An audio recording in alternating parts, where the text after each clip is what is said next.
Deep inside the Zagros Mountains, an American F-15E Strike Eagle flew a low-altitude terrain masking route. The objective was a deeply buried command bunker, and the pilot had to use deep valleys to hide the jet from Iran's long-range radar networks. To drop its payload, the F-15 had to pull up over a peak, breaking the radar horizon. That maneuver exposed its massive thermal plume to the valley below. A highly mobile ground-based missile system locked on to that heat signature. Because the incoming missile used passive infrared targeting instead of active radar, the jet's warning receivers never triggered. The missile detonated in proximity, shredding the aircraft and causing catastrophic hydraulic failure. With the jet going down, both the pilot and the weapons systems officer, or WSO, pulled their handles, rocketing into the pitch-black sky. Ejecting at those extreme speeds scattered the crew. When their parachutes finally hit the ground, the pilot and the WSO were miles apart. What started as a calculated strike had instantly collapsed into a massive, isolated survival scenario deep inside hostile territory. The pilot was recovered within hours. U.S. forces deployed a violent daylight thunder run, utilizing A-10 Warthogs and search and rescue helicopters to pull him out of the mountains almost immediately. The weapons systems officer was badly wounded from the ejection, entirely alone, and surrounded by a rapidly organizing Iranian manhunt. Local merchants were offering a $7,000 bounty for his capture, flooding the ridges and valleys with irregular militias and military patrols. With the enemy rapidly closing in on the crash site, the injured WSO had to execute textbook survival protocols for the next 48 hours. He had to keep himself alive long enough for the U.S. to figure out where he was. The first rule of evasion is to create distance and seek high ground.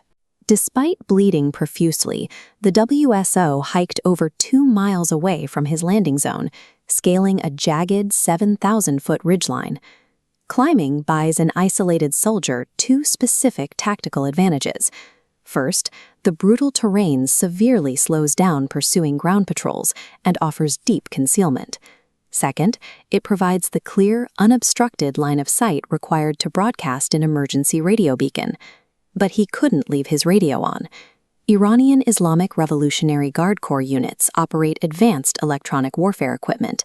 They were actively hunting the airwaves, searching for the exact frequency his survival beacon used. Signals intelligence, or SIGINT, relies on triangulation. When an unauthorized signal is detected, multiple listening posts calculate where those radio waves intersect to pinpoint the source. To avoid this, the WSO had to restrict his communications to ultra-short, sporadic bursts. Every single time he hits the radio button to call for a rescue, he risks instantly transmitting his exact coordinates to the thousands of troops looking for him. While the WSO maintained radio silence on the ridge, the CIA initiated a massive intelligence operation from Washington to manipulate the search grids in Iran. The agency launched a highly coordinated disinformation campaign. They leaked fake rumors through local channels and deliberately altered U.S. aircraft flight patterns to suggest that a clandestine ground extraction was already underway. The Phantom operation worked. It successfully misdirected thousands of Iranian troops, pulling their search resources entirely away from the crash site and sending them into the wrong provinces. Surviving behind enemy lines requires 2 things to happen simultaneously.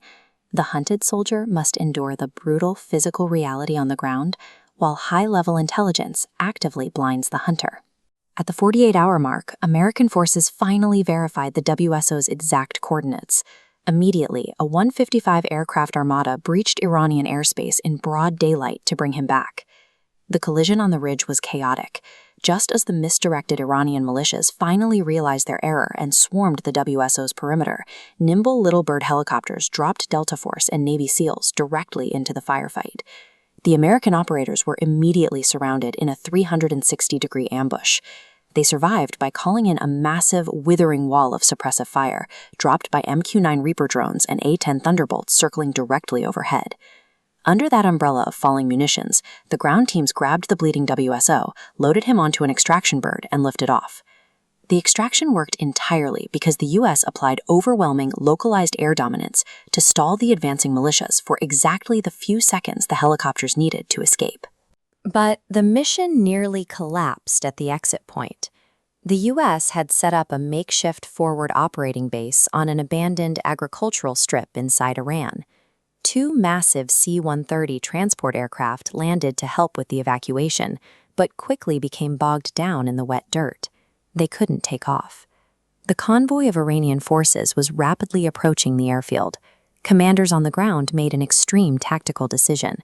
They loaded all remaining personnel onto smaller aircraft and then used airstrikes to blow up the stranded C-130s, leaving nothing but charred wreckage for the Iranians to examine. Between the lost planes and the munitions spent, the material cost of this single extraction operation climbed to well over $250 million. The U.S. military possesses stealth fighters, global satellite tracking, and billion-dollar fleets, but its most powerful deterrent is the guarantee it makes to its soldiers. It will burn $250 million and risk an entire armada to bring a